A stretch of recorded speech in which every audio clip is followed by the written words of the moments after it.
යෝජනා කරනවා දෙනියායේ එකදු මද්‍රව්‍යකටවත් ඉඩ තියන්න එපා. හරි බයයි. මේවට ටික ටික මත්පැ තියෙනවා.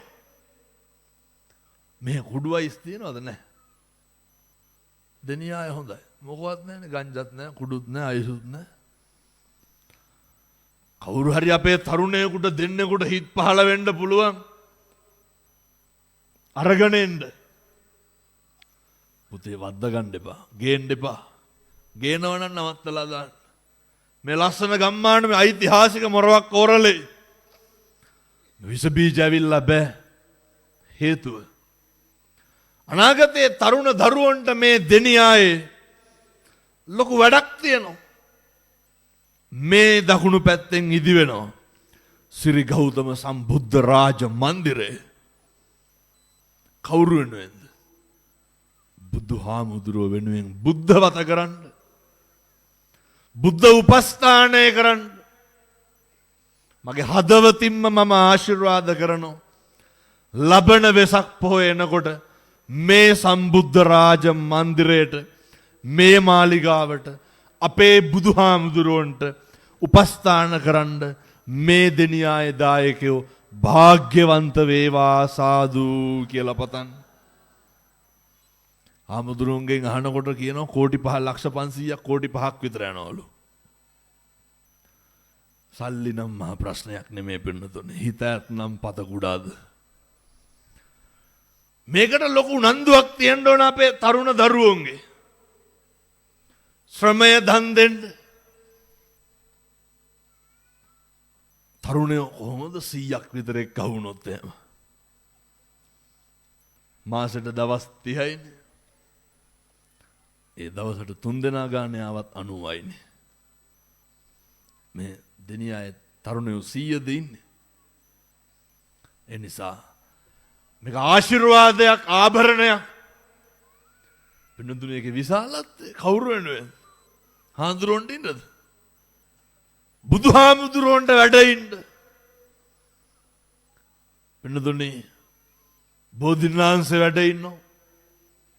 චෛත්‍ය රාජානන් වහන්සේ වැඩ ඉන්නවා.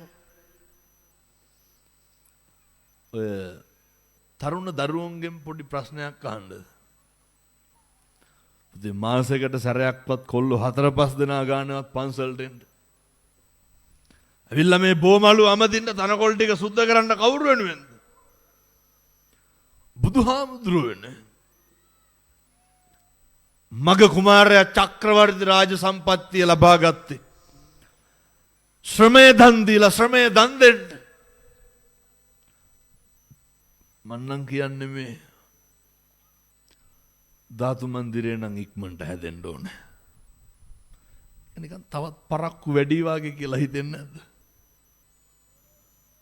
මේකට එක්කව වෙන්න ඕනේ. තරුණ දරුවෝ සේරම සල්ලි නැත්තම් මේක හදන්න. කොහොමද මේ තරුණයෝ එක්කව වෙලා ලෝකෙම ඉන්න දානපතියොන්ට ආරාධනා කරොත් එහෙම මේක එකක් හදලා ගෙනල්ලා තිබ්බ හැකි පින්නතුනේ. හැබැයි දෙනියායේ තරුණ මහත්තුරුන්ට වගකීමක් තියෙනවා.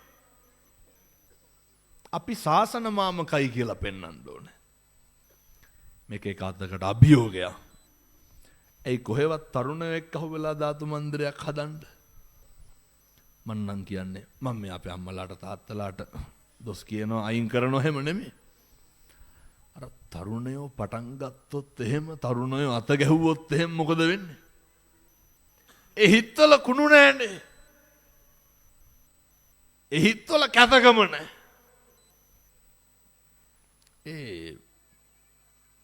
මං නැවත නැවතත් කියන්නේ මේකට තරුණයෝ එක්කව වෙන්න. ඉරහඳ පායනව සත්තයි ලබන වෙසක් එකට ධාතු මන්දිරේ විවෘත කරන්න පුළුවන්. එච්චරටම අපේ බුදුහාමුදුරුවෝ වෙනුවෙන් කියලා පණන්ද පණ්ඩිත හාමුදුරුවන්ගේ තියෙන හැඟීම ඒක ආශිර්වාදයක් වෙයි.